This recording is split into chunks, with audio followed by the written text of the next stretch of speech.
Hello, I'm Mike. And I'm Luke. Welcome to Show of the Weekend. You look different, Ellen. Mike. How many times? It's Mike. Oh, that explains it, Mick. So where is Ellen? Unfortunately, she's not feeling very well at the moment, but we sincerely hope she'll be back soon.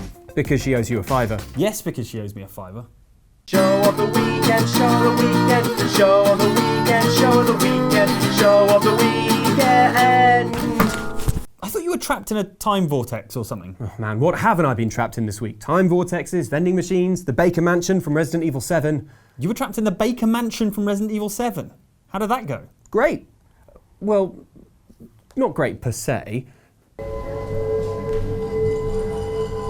Oh no, that's full of maggots. Throw in the microwave, why?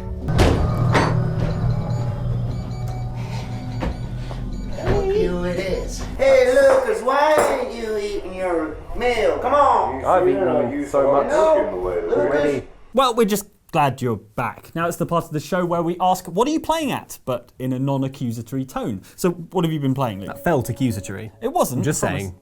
I've been playing Resident Evil 7. Of course. Having gone to the actual house. And tortured yourself in the actual house. And tortured you decided myself to play in more the, of it. Yeah, I decided to torture myself in the actual game. The benefit of time travel means that I've had plenty of time to complete it. Pretty much. And form some opinions. The main one being that I really, really liked it. Good. Really liked it. I played the Resident Evil series up to 4.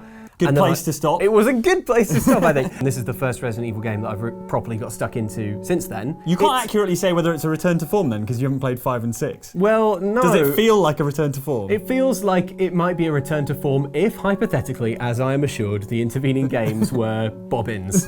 So Hang on, Resident Evil Revelations 2. Oh yeah, good. fair point. Apparently was pretty good. I never played it. 5 reviewed quite well. It's got a decent Metacritic score. It's a short show, Andy, so... 5 reviewed well, but it was more of an action game than a horror game. Well, in that case, what I can speak to is that this is definitely a horror game. Right. Because the action in it is so clumsy. Do you ever have those dreams where you're fighting, Right. but it feels like you're sort of moving through treacle and you can't like... No, I'm a lifelong pacifist, so I don't have fights and dreams. Well, I'm a pacifist too, which is why in my dreams, things get nasty. I have to work it out somehow. No, I know what you mean. Everything feels like you're moving treacle. Yeah, I feel the Well, same when that's- I'm running away in dreams as well. Oh, okay, all right. So, I'm a born coward as well as so a born pacifist. you're familiar with the treacle dream trope? Yes. That's how playing Resident Evil 7 felt. You're fighting these enemies, but you're kind of moving slowly and turning, and because it's in first person, you're always scared to turn around. That sounds like a bad thing. No, it doesn't. It doesn't feel bad because the controls are sluggish,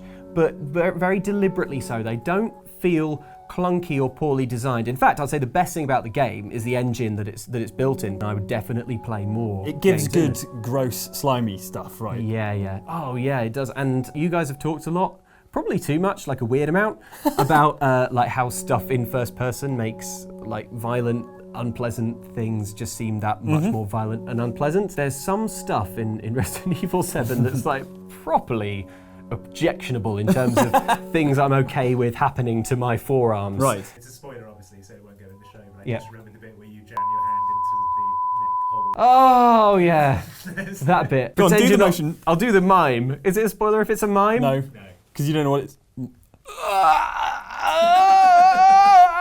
Reminds me of one of those James Herriot shows where someone has to deliver a cow like a baby cow. It's like the opposite of that. Is it all creatures great and small? It's How many it's- syllables? One of the things that excites me about Resident Evil 7 is you can play it in VR, right? Yes. Have you tried it in VR? Because that would allow you to really press your face up against the horrors. Yeah, I played it a little bit and thought, wow, this is terrifying. I think I'll make Ellen play it instead.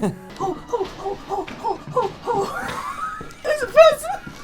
So the way the VR works is you sort of tap the right stick to sort of move around in like broad compass points. So you're Right. facing this way and you tap the right stick and you go like ka-chunk like that. Right. And then like this. And Is then that like an anti-nausea thing then? Or designed to be an anti-nausea thing? I think it's designed to just be a kind of, because you need to be able to move around fully, but when you're playing, going like this, isn't that practical? Yeah, of course. So it's like you sort of tilt yourself a little bit that way and then look around a bit more. It's actually tends to be a little bit more nausea-inducing. Like I felt a little bit car sick when we were playing Robinson in VR, and that had the exact same control scheme. What I would say in defense of Resi 7 in VR though is because you generally want to be moving around so slowly that there isn't really as much opportunity for that sort of motion sickness to You're not chasing a baby tyrannosaur around the place. So. Yeah, exactly. You're not chasing a dinosaur going, oh, look at all the cool things. You're going like, I don't want to look behind this door. Oh yeah, that was horrifying. I remember there was one bit where I literally sprinted the entire length of the house. Yeah, that would be hard and possibly nauseating. But the other thing is, I wonder if maybe adrenaline and fear counteracts car sickness. We were talking about this when we made Ellen play it. She said that she felt all right, but I wondered if maybe, like, because if you're being chased, if you're being like actually it just hunted, dumps a load of adrenaline. it dumps a load of adrenaline, and it's like there's no time for car sickness. Right, Tigers. Basically, you just drive in the oncoming lane, and then you never get car sickness. Pro tip from Outside Xtra: do this. That's technically from Outside Xbox. I would legally distance myself from that. Don't palm this off on me. Oh, you're right.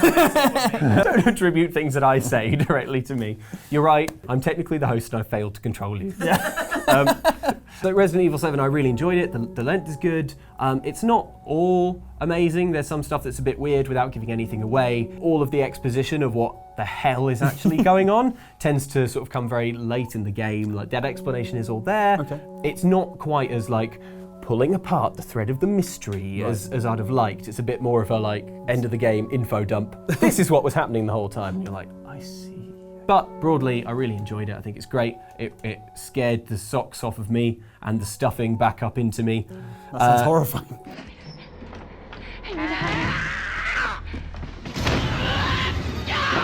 Get back to your room right now! And yeah, it's cool in VR if you have all that equipment to give it a go. Anyway, Mike, what have you been playing? I've been playing Dark Souls. You know, like, everyone who talks about Dark Souls has that kind of like glassy-eyed, sort of almost cult-like thing. Where That's what that look is. It's where they think it's the greatest game of all time. And I think I've worked out what it is. It's because it's the greatest game of all time. I've been playing a lot of it over the last year. We did a video ages ago about characters that betray you, and I had to do a very intensive bit of playing Dark Souls to get to a particular character. So you had no option. No option. You did. You didn't have to do all that. We could have just cut that section without the... Yeah, but He had no choice. So it was a commentary edition of the feature, and in the comments, everyone was like, I can't believe you didn't include patches. I can't believe. I'm like, yeah, but it's because we're all rubbish at Dark Souls. But now you're not. Well, I'm still rubbish, but I'm convinced that Dark Souls is not a game that you need to be good at games to enjoy. You just need to be persistent. You just need to be able to not completely lose your cool when you get killed and lose like 10,000, 20,000 souls. You've just got to be chill about it. And as long as you're chill about it, you'll enjoy exploring that world. It's really good fun. I got to this place called Sen's Fortress, right? I'm taking my time. Sounds nice.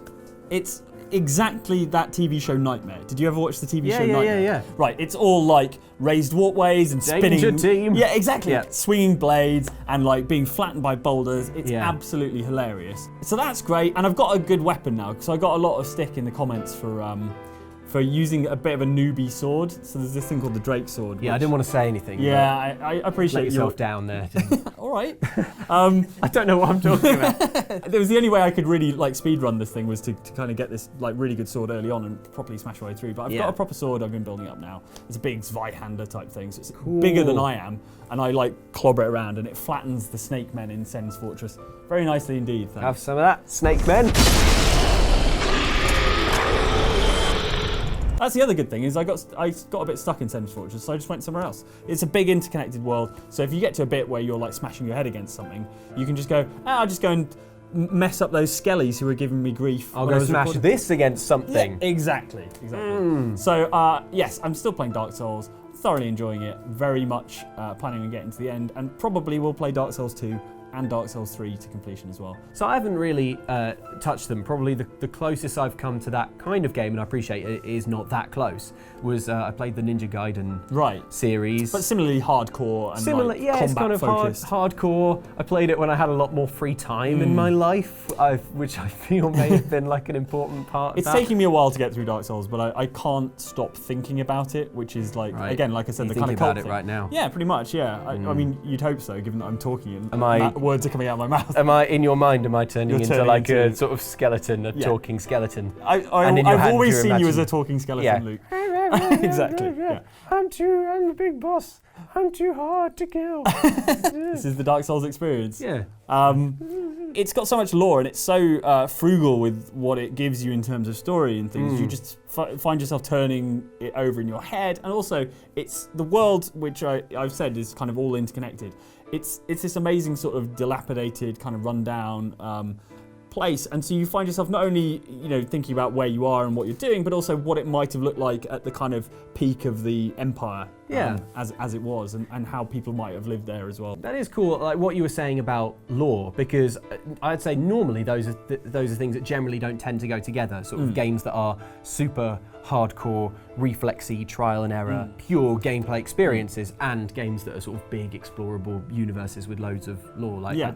Sometimes they don't always mix. I think that's why people kind of get stuck on it, because they just imagine like endless trawling through like identical looking dungeons and getting smashed by like massive enemies in an unfair way, and that's not my experience of Dark Souls. My experience of Dark Souls is it's this amazing world, and it's worth the pain just to get around the next corner and see the next thing. And I think that's why people have gotten really behind the kind of praise the sun thing, because that moment is you've just fought a huge boss and you kind of work your way through and you meet this guy Azalea who's like standing in front of this amazing sort of sun peeking through the clouds, and it's a real moment of relief, and that's what Dark Souls does a really good job of. It's the only way to get that full body relaxation. Exactly, yeah, because the rest of the time you're like, shoulders are up here, around your ears, you're like gripping the pad, it's not good twisting for you. it. Yeah, it's terrible for your joints. No.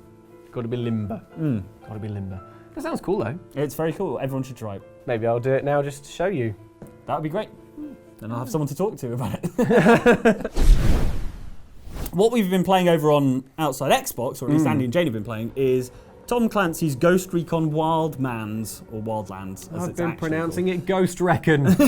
I thought I'd quiz you on your knowledge of the Tom Clancy verse, as I believe it's probably not called. Cool. So how do you feel about that?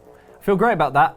What was the last Tom Clancy you played? I think it was 1998's Rainbow Six. Correct. Yeah, that was the year it came out. That was the year it came out. I'm glad that wasn't a question. Maybe I'll give you a bonus point. I don't feel great about this quiz, but I'm ready to give it my all. I've certainly seen a lot of Tom Clancy movies. Really? Well, that's good. That might help you. Bring it on. Okay. I'm so ready. Are you as ready as Tom Clancy's H.A.W.X? Yes, I am. Yeah. I'm ready to take off and fly quickly to the quiz and shoot the answers with my sentient missiles. Is that what H.A.W.X is? Yes. Yes, mostly. Nailed it. Okay, Luke. Okay. Tom Clancy games take many forms, including a fighter jet game, Tom Clancy's H.A.W.X. Clancy's H.A.W.X. Yeah. But what does H.A.W.X stand for? H.A.W.X. It's a bit of a backronym, isn't it? So, like, they clearly wanted the plane to be called a hawk, like the bird. Okay, so I know that I want them eventually to be called hawks and that they're going to be planes. Correct. So, highly. You're not far off, actually. Nice. Advanced. Automated. No, I see where you're going with this. Aileron. That's a plane thing. It is, yep, but it's not the plain thing I'm looking for. Highly highly aileron, wicked fast. You're just making a woof sound now. Is that the word? No. War. Close, very close. War. Xylophone. What could the X possibly be? X-ray. Highly aileron. Highly aileron war X-ray. Yeah. I think I remember this. Go on, Andy. Is it High Altitude Warfighter Extreme? No, it's close though, but high altitude is correct. High altitude warfare, experimental division. Oh, what? All right, sure, that makes sense. Good. Okay. This question is in 3 parts. I've rewritten the lyrics to Iggy Azalea's septuple platinum selling single Fancy to be about the world of Tom Clancy. Okay. And I'm going to need you to complete the lyrics that I have written and no one on the planet other than me has seen before. Okay, cool. I'm Tom Clancy. You already know. Yeah. I'll send those bad guys straight to... Whoa! From LA to Tokyo. No, they can't go to Tokyo. Oh, yeah. Tokyo won't take them. The locker of Davy Jones, if it's one of the submarine things, like Hunt for Red October. Is that your final answer? Yes, I'm confident. Incorrect. Oh. It's Guantanamo, the US military prison in Guantanamo Bay, Cuba, where suspected terrorists are sent. That makes more sense. Okay. Still stunting, Fei Lao loves that. Got the whole squad asking how I does that. New York, smallpox, don't touch that. Look at that, I bet blank gives you cool hats. I just had a weird, like, vision of my whole life leading up to this. I give up. It's The Division. You know the Tom Clancy game, The Division? Oh, yeah. I know it's not much like a Tom Clancy game because it's about, like, preppers. I and forgot stuff. that was Tom Clancy. Pretty much scans with the lyrics as well. I can't It does. believe you didn't get that. I'm Tom Okay. Clancy. Admiral Greer is old. Remember the actor? What's the name of the character? Admiral Greer. Admiral Greer. Sean Connery wouldn't scan. I can't remember his character's name anyway. Jack Ryan wouldn't scan, which sort of axes basically all of the... Well, it was Harrison Ford and Harrison Ford, Alec Baldwin. Alec Baldwin with the Jack Ryans. So was Ben Affleck, right? He was That's the true Jack in Ryan? Sum of All Fears. I don't know, Mike, I don't know. James Earl Jones of Darth Vader. Darth Vader. fame. Yeah, he's the boss, isn't he? Yeah, played Vice Admiral James Greer in The Hunt for Red October, Patriot Games and Clear and Present Danger. Oh, that's so annoying. The best ones. Can you read back the whole thing? Okay, I'm Tom Clancy. You already know. I'll send those bad guys straight to Guantanamo. Still stunting. Fei Lao loves that. Got the whole squad asking how I does that. New York smallpox. Don't touch that. Look at that. I bet The Division gives you cool hats. I'm Tom Clancy. Admiral Greer is old. Remember the actor, James Earl Jones. Call That's me, amazing. Iggy. Question 3. Why didn't I spend all my life playing more Tom Clancy games? Okay, go. The second Rainbow Six game was called Rogue Spear, which is inspired by United States military nuclear incident terminology. But how well do you know your real nuclear incident terminology? Very, very well. What does empty quiver mean? Is that a submarine when it's fired all its missiles? No. If you had an empty quiver, if you went to reach for an arrow and you were like, oh, Whoa! what happened to the arrow? What might have happened to the arrow? Maybe it got fired by accident. No. Maybe it got decommissioned due to disarmament. Do you want me to put you out of your misery? Yeah. It's the theft or loss of a functioning nuclear weapon. So it's when someone steals it or they lose it on a road or something, falls down a mountain. Cool. What does faded giant mean? Oh God. An international superpower that has given up some of its nukes? No, I like your thinking. Is it a bomb that's gone off, not as it exploded, but like gone off like bread does, because it's been around too long and all the nuclear's fizzled out or something? Yeah, like the Half-Life or something. Yeah, No, yeah. It's not that. It refers to an incident involving a military nuclear reactor or other radiological accident not involving nuclear weapons. So it's if the army's got like okay, a little alright. nuclear power station, Sure. or a nuclear submarine maybe that's And something gone wrong. goes wrong, Yeah. but it's not technically the weapon. Okay. Correct. All right. What is broken arrow? Oh, broken arrow is a downed helicopter or plane? Is it a plane? No, it's an awful 1996 movie starring John Travolta and Christian Slater that features a fist fight in the cockpit of a stealth bomber. You Ellened me. I can't believe I got Ellened. I felt like I had to Ellen you. Well She done, will be Mike. watching this and punching the air Yes, she will. in glee. Finally, why, as a retired Ghost operative, Yeah. would you never relate the events of Ghost Recon Wildlands to anyone? Official Secrets Act? You're not supposed to talk about it? That would be a good reason. Yeah. But the real reason is Yeah. because nobody would ever believe you. I can't even be angry. I think you've done very well, and I think we should move on to the bit where we look at the comments that you guys have put on the channel. Because I can't get that wrong, as long as I read the script correctly. First up this week, we looked at the addictive noises that forced us to hoover up every last collectible in the game. Every time you pick one up, a sound plays that can only be described as the sound of a balloon full of futuristic wind chimes popping in space. I mean, yes, it was also to help comfort your mother Maria in memory of your deceased younger brother who collected feathers. And it turns out we created a lot of extra work for Richard Udando, who says, I never bothered collecting the feathers. I feel so bad knowing that Mama Auditore will hug Ezio. Time to collect them, I suppose. Well, maybe Mama Auditore should be the one feeling bad, refusing to hug her son until he collects a load of filthy pigeon feathers. Maybe you should just find one dead pigeon and pull out all the feathers and give them to him. Maybe they're all fictional characters and we're overthinking this a bit. That's the one. Luke and Ellen also played some Robinson the Journey in PlayStation VR, where as lead character Robin, Luke befriended an adorable baby T-Rex called Laika. Andrew Beezers was straight in with the space puns. I know she was the first dog in space, but this one looks nothing like her. Quick, Luke, pun back. I'd love to, but I'd just be Robinson Andrew of his glory. Nice. Next up, this video, in which I subjected Ellen to a deeply scientific experiment regarding which is scarier, Resident Evil 7 or Resident Evil 7 in VR. Oh, there's no. No. What is it, Ellen? Describe it for the viewers at home.